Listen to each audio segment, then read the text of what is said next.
오늘은 대국민 성과 보고회, 그래서 연구소의 지난 성과를 국민들께 이렇게 보여드리는 그런 자리로 알고 있습니다. 상대적으로 많은 그 전문가분들이 오셔가지고 제가 준비한 요 내용 자체가 너무 좀 수준에 맞지 않다고 생각하실 수도 있는데, 지금 저기 많은 카메라가 있는 게 페이스북 라이브와 유튜브를 통해서 약 1000만 명 정도의 국민들이 지금 시청 중에 계시다고 하니까요. 좀 그런 점으로 이해하고 봐주시면 좋을 것 같습니다. 자, 저는 건축도시 디자인으로 범죄를 예방한다라는 제목으로 오늘 저희 범죄예방 환경연구센터의 지난 성과를 좀 말씀을 드리려고 하고 있습니다. 예.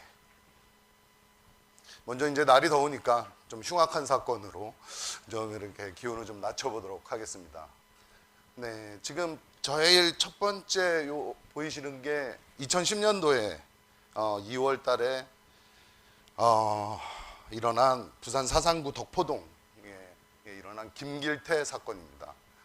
김길태 당시 그 중학교 1학년 여중생을 납치, 강간, 살해, 시체 유기를 한 그런 사건이죠.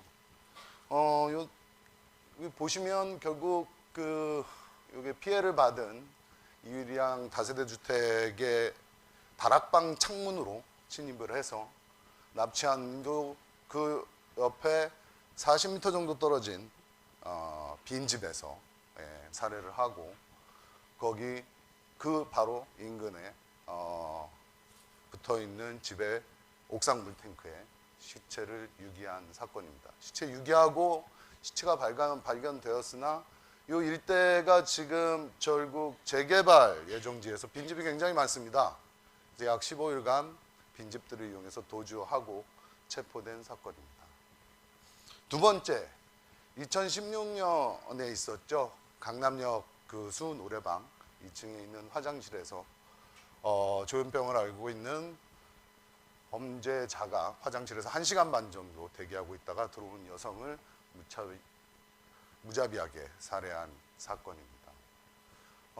지금까지도 뭐 여러 가지로 회자가 되고 있어서 이렇게 시간이 지나도 추모하는 움직임이 있는 두 사건이고요. 요 아래 두 화면은 상대적으로 유해 사건보다는 경미한 사건입니다만 우리가 일상에서 자주 볼 수 있는 그런 사건이죠. 요 사건은 2017년에 있는 울산광역시 울주군에 있던 사건이고요. 트럭 운전기사입니다. 운전기사가 이렇게 돌아다니다가 불이 꺼진 집을 이렇게 모니터링하고 있다가 빈집을 약 12차례 침입을 해서 절도를 한 사건입니다. 언론에 이슈가 된 거는 같은 집을 7번이나 들어가셨어요. 네, 같은 집을. 네. 어떻게? 열린 창문으로 들어가셨습니다. 그래서 결국은 뭐 CCTV 추적 끝에 잡힌 사건이고요. 요 마지막 2018년도에 있던 사건인데, 사람이 잘 보이시나요? 네. 우리가 이제 평상시에 보면 저기를 잘 못 올라갈 것 같지만 굉장히 빠른 시간 내에 도시가스 배관을 타고 침입을 하십니다. 이러한 요 사건은 제가 잠깐 기억이 안 나는데, 남양주시 화도읍의 빌라고요. 요분이 오전 시간대 이제 초인종을 이렇게 눌러서 빈집 여부를 확인한 다음에 안 계신 집을 이렇게 도시가스 배관을 타고 해서 창문이나 열린 창문이나, 그러니까 베란다로 침입한 다음에 열린 창문으로 이렇게 들어가서 절도 행위를 하는 그런 사건입니다. 요 네 가지 사건을 이렇게 보면 우리가 범죄가 일어나는 것에 우리가 그 주변의 건축물과 공간 환경이 일정 부분 취약한 부분들을 범인들이 의도적으로 노리고 행위를 한다는 사실을 알 수 있습니다. 이 김길태 사건 같은 경우에 재개발 지역의 빈집 관리가 제대로 되었다면, 강남역 살인사건 같은 경우에 화장실에 경보장치가 제대로 돼 있었다면, 동일한 주택 침입하는 이 침입 절도에 도시가스 배관이나 창문이 잘 닫혀져 있었다면 일어나지 않을 수 있었던 범죄라고 생각합니다. 범죄 예방 환경 설계입니다. 크로우라는 학자가 정의한 개념이 가장 일반적으로 활용되고 있는데, 건축 환경의 적절한 설계와 효과적인 사용을 통해 범죄 불안감과 발생 범위를 줄이고 삶의 질을 증대시키는 것, 이거를 우리가 범죄 예방 환경 설계, 셉테드라고 명명하고 있습니다. 아주 단순하게 줄이면 범죄를 막는 건축 도시 공간 설계 전략이라고 보시면 되겠습니다. 연구소에서 최근에 여러 가지 커뮤니티를 활용한 제2세대 셉테드가 논의되어서 좀 정의를 확대해서 한 화면입니다. 사실은 이게 어느 지역인지 말씀드리면 안 되고, 말씀드린 것 같이 전국에 생중계가 되고 있기 때문에 철저하게 익명화해서 보여드리는 겁니다. 범죄는 여기서 제일 많이 일어나고 있는 거죠. 이러한 범죄 밀도 분석, 영국의 한 주택단지인데요, 셉테드 계획한 사례입니다. 자, 우리나라에서 가장 주된 국민들이 불안을 느끼는 거, 범죄입니다. 범죄. 보시면 국가안보나 빈부격차, 경제적 위험, 여러 가지에 대해서 불안감을 느끼고 계시지만 범죄 발생이 단독으로 1위입니다. 계속 1위였어요. 통계청 사회 안전에 대한 인식 조사입니다. 반면에 이제 이런 강력 범죄, 살인, 강간, 이러한 범죄 발생 건수는 지속적으로 보시는 바와 같이 늘어나고 있는 실정입니다. 10대 강력범죄와 7대 재산범죄 발생으로 인한 사회적 비용입니다. 1년에 약 지금 현재 가치로 환산하면 213조 원이라는 돈이 범죄로 인해서 소진되고 있습니다. 우리나라 2019년도 예산이 470조 정도 되니까요. 대략 절반 정도가 범죄로 인해서 사회적 비용으로 없어진다고 보실 수 있습니다. 연구소에서는 이러한 국민들이 안전에 대한 불안감을 좀 낮춰드리고 범죄 발생을 최소화할 수 있도록 2014년부터 범죄 예방 환경 설계에 관해서 지속적으로 연구를 해오고 있습니다.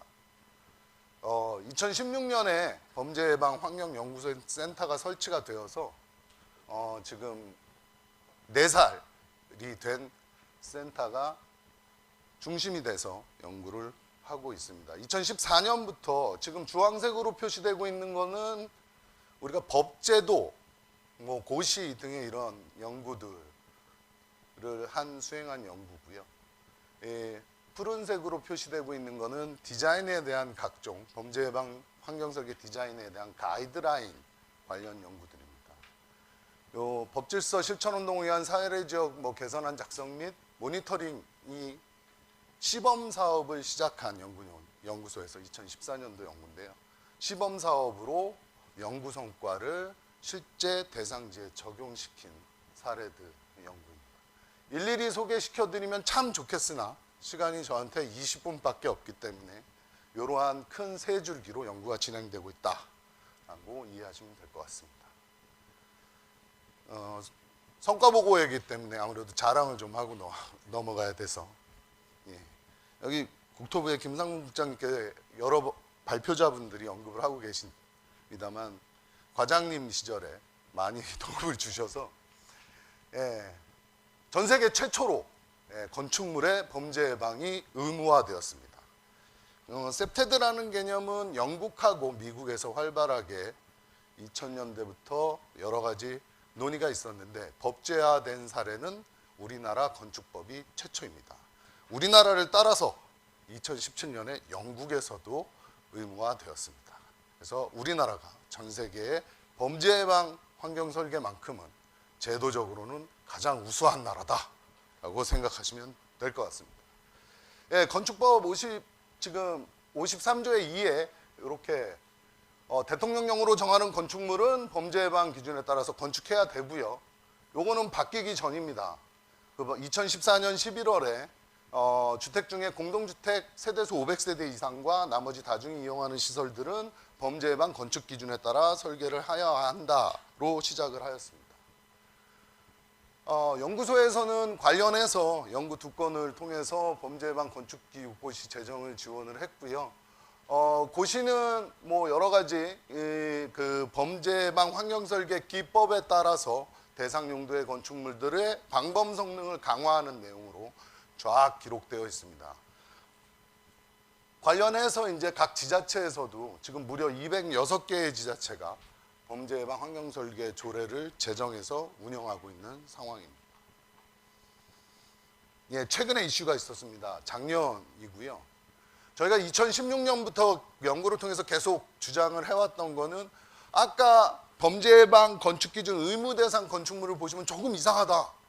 나는 500세대 이상 아파트에 사는데 아무리 봐도 우리 집은 안전하다 라고 생각이 드시고 좀 지금 여기 많은 여성분들이 계신데 세종시의 원룸에 이렇게 사시면서 우리 집은 위험한데 왜 저런 게 의무화가 안 됐나 이렇게 생각을 하실 텐데, 작년에 저희도 이제 2016년부터 관련 연구를 통해서 지속적으로 소형 소규모 공동주택이라고 표현할 수 있는 다세대 다가구 원룸 오피스텔에 대해서 범죄 예방 건축 기준 의무화를 이야기했고요. 2018년 국민권익위원회와 경찰하고 같이 해가지고 여러 가지 노력을 해서 국토교통부에서 흔쾌히 받아주셔서 건축법 시행령 제61조의 3이 개정이 되게 되었습니다.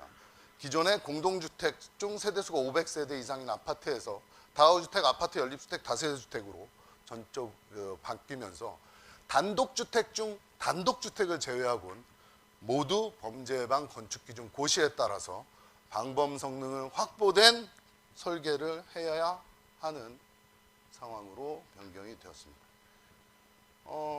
지금 그래서 저희가 최근에 이제 범죄 예방 건축기준 고시를 다가구 주택 등에 적용할 수 있는 고시 내용으로 연구를 해서 국토부 건축정책과 같이 국토부에서 이제 건축정책과에서 관련 업무가 녹색건축과로 이관이 돼서 녹색건축과랑 같이 7월달 시행을 목표로 추진 중에 있습니다. 두 번째, 가이드라인 개발입니다. 네, 그림이 굉장히 익숙하신 분들도 계시고 아닌 분들도 계실 텐데, 이게 범죄 예방 환경 설계라는 게 말도 어렵고 영어로 바꿔도 셉테드고 이상하게 욕같이 들리지 않으세요? 제가 버스에서 관련 학자들하고 같이 막 이 얘기를 열심히 했는데 버스 기사 아저씨가 제가 내릴 때 세종시에서 그랬습니다. 990을 타고 가는데 내릴 때 버스 운전기사가 왜 나이 드신 분들이 그렇게 욕을 하냐고 그래가지고 이거 좀 어떻게 바꿔봐야 되는데 하는데 여전히 아직 제가 해안이 없어서 셉테드라는 용어로 그냥 쓰고 있습니다. 이게 국제적으로 이렇게 부르기로 했다고 하기 때문에 그냥 셉테드로 이해하시면 되겠습니다. 여러 가지 전략들이 내용에 있고요. 역시 자랑입니다. 연구소에서 제가 알기론 이 실무자를 위한 범죄 예방 환경 설계 가이드북이라는 책자가 책이 모자라서 2쇄를 한 첫 번째 책으로 알고 있습니다. 제 방에도 지금 몇 권 없습니다. 3쇄를 노려봤으나 좀 세상이 좀 바뀌어가지고요. 좀 개정안을 지금 경찰하고 같이 좀 고민해서 올해 만들어 볼 예정이 있습니다. 훨씬 더 쉽게 만들려고 하고 있습니다. 일반 국민들이 보시기에는 조금 어려울 수 있어서요. 도구도 만들었습니다.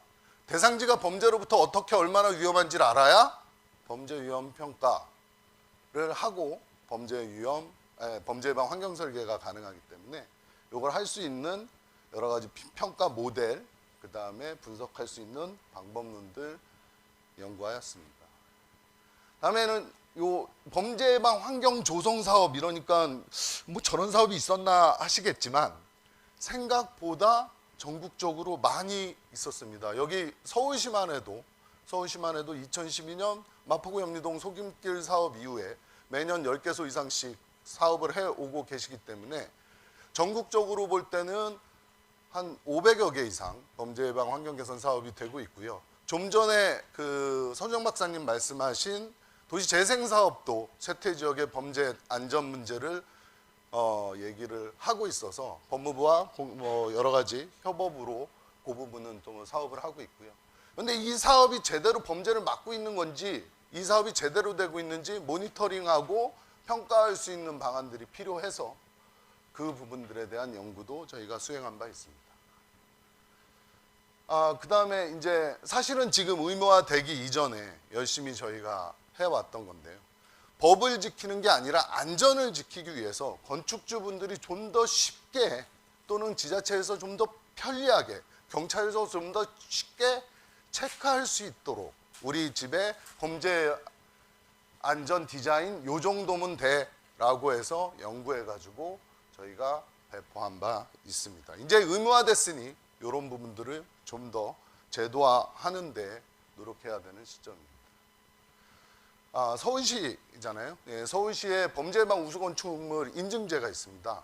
인증제도 저희가 관련해서 여러 가지 위험평가와 디자인 성능 기준들을 토대로 해서 인증을 하실 수 있도록 지원을 해드린 바 있습니다. 예, 시범사업입니다. 시범사업은 저희가 이제 후보지 분석, 선정, 주민면담, 중장기 범죄예방 계획 수립, 물리적 환경 개선 사업 기초 설계안, 사업 성과 분석 이런 것들을 해가지고 전체적으로 대상지에 범죄 예방 환경 조성을 할 수 있도록 마스터 플랜을 만들어서 드리는 사업이고요. 지금 2014년부터 2018년까지 약 65개 정도 지금 해왔고요. 법무부랑 같이 하고 있습니다. 올해도 10개소 정도 예정돼서 도시재생 뉴딜 사업에 5개소, 어촌 뉴딜 300 사업에 3개소 또는 4개소, 그다음에 산업단지 재생 사업에 1~2개소 정도를 범죄 예방 환경 설계 관련한 조성 계획을 수립해서 드릴 예정에 있습니다. 이게 이제 이러한 마스터 플랜을 드리고요. 그다음에 이러한 범죄 위험 평가를 저희가 직접 가서 해드립니다. 이 지역에 범죄 유발 요인이 뭐가 있는지, 그리고 이러한 좀 그 범죄 예방 관련한 프로그램들을 실제로 설치하고 이제 운영하는 데 도움을 드리고 있습니다. 몇 년 전인데 지금하고 굉장히 다르죠. 저도 참 이게 참 세월이 야속한데요. 여기 많은 분들이 계시지만 몇 년 동안 무슨 일이 있었던 거야. 네. 셉텐 사업이 언론이나 여러 가지 국민들께 많은 각광을 받아서 이렇게 연구소 성과들이 굉장히 많이 언론 보도나 저도 이제 팔자에 없이 이렇게 여러 가지 인터뷰도 좀 하고 그렇게 해왔습니다. 홍보도 굉장히 중요한 것 같습니다. 그래서 이러한 홍보를 통해서 우리 동네가 좀 더 범죄로부터 안전해질 수 있도록 그러한 것들을 지자체나 중앙부처나 끊임없이 노력해 갈 수 있는 기회가 되지 않나 싶습니다. 앞으로는 어떻게 할 건지 간단하게 말씀드리고 마무리하겠습니다. 일단 저희 범죄예방환경연구센터는 범죄로부터 안전한 우리나라 공간환경 조성이 목표입니다. 범죄 한 건이라도 막자라는 게 저희의 취지고요. 지금 총 4가지의 키워드, 한국형, 증거기반, 스마트, 통합안전, 이렇게 4가지로 하고 있습니다. 그냥 읽어도 잘 생각해 보시면 말이 됩니다. 한국형, 증거기반, 스마트, 통합안전. 제가 장명한 겁니다. 한국형 왜 필요하냐면 우리나라 공간구조랑 외국의 공간구조는 전혀 다릅니다. 특히 주거지는 더 그렇습니다. 그런데 외국에서 가지고 있던 수많은 연구 결과를 우리가 잘 다듬어 가지고 지금 범죄 예방 환경 설계로 쓰고 있습니다. 근데 이걸로는 이제 한계에 있고요. 이제 한국형 모델을 이제 만들 때가 됐다. 두 번째는 증거 기반입니다. 증거 기반이 뭐냐면 기존에 우리가 셉테드에 대한 범죄 예방에 대한 것들은 흔히 이제 설문조사, 범죄 불안감에 대해서 지역 주민들한테 CCTV가 설치됐으니까 범죄로부터 좀 안전해졌다고 느끼시나요? 네, 이런 걸로 가서 지역의 만족도나 범죄 불안감이 줄었음을 가지고 입증을 해왔습니다. 이유는 경찰청에서 보유하고 있는 범죄 발생 데이터, 위치별 범죄 발생 데이터가 연구자나 또는 공공에 공개가 되어 있지 않습니다. 주지도 않고 형사사법체계 전자촉진법을 개정해야 줄 수 있다고 계속 얘기를 하셔서 그런 연구를 못하고 있다가 올해 경찰청하고 같이 연구를 하기로 했습니다. 이렇든 이거 경찰청에서 같이 연구를 하는 거기 때문에 관련 법령에 저촉받지 않아서 증거 기반으로 좀 제대로 CCTV가 들어갔으면 범죄를 얼마나 줄인 거야, 조명을 밝혔으면 범죄를 얼마나 낮춘 거야를 제대로 숫자로서 할 수 있는 정량 연구를 할 계획입니다. 물론 지금도 하고 있습니다. 그 다음은 스마트입니다. 요즘 국토교통부나 대한민국 정부에서 4차 산업혁명을 대비한 각종 스마트 이야기가 많이 나오고 있습니다. 스마트 도시, 스마트 건축, 스마트 안전 플랫폼으로서 범죄 예방, 환경 설계에 기초한 이러한 그 내용들에 대한 연구도 좀 필요한 실정입니다. 우리가 셉테드나 범죄 예방 관련해서 이야기하면 모두 알고 계시잖아요. 우리가 이미 UCT 하면서 깔아놓았던 CCTV 아주 훌륭한 인프라로 활용 가능하고요. 그런 부분에 대해서 연구를 좀 해보겠습니다. 마지막으로 통합안전입니다. 우리가 그 건축물의 범죄 안전 성능만을 가지고 건축물을 조성하거나 계획하거나 하지 않습니다. 우리는 건축물의 이제 모든 안전을 봐야 하는 시대가 된 거죠. 왜냐하면 사회가 복잡해지고 좀 더 복합적인 재난들이 계속 밀려오고 있습니다. 엊그저께에도 부산대에서 건물 외벽이 떨어져서 한 분이 안타깝게 돌아가신 일이 있었는데, 건축물의 모든 면을 들여다보는 통합안전에 대한 고민을 우리가 해야 되는 시점이 아닌가 싶습니다. 고영호 박사님이 나오신 건 그만 얘기하고 이제 빨리 들어가라라는 얘기로 알겠고요. 우리 건축법 제1조에 뭐라고 써 있는지 다들 아시죠? 예. 다 아셔야 되는데. 예. 건축법 1조에 뭐라고 써 있냐면 이 법의 목적은 건축물의 안전, 기능, 환경, 그리고 미관을 향상시킴으로써 공공복리의 증진에 이바지하는 것이다 라고 되어 있습니다. 첫 번째, 그러니까 가나다수는 아니고 내용을 잘 보시면 안전이 제일 첫 번째로 기록되어 있음을 알 수 있지요. 우리가 좀 더 건축 도시 공간에 안전한 생활을, 국민들의 생활을 영위할 수 있도록 더욱 노력하는 범죄예방 환경연구센터 건축도시공간연구소가 될 수 있도록 더욱 노력하겠습니다. 감사합니다.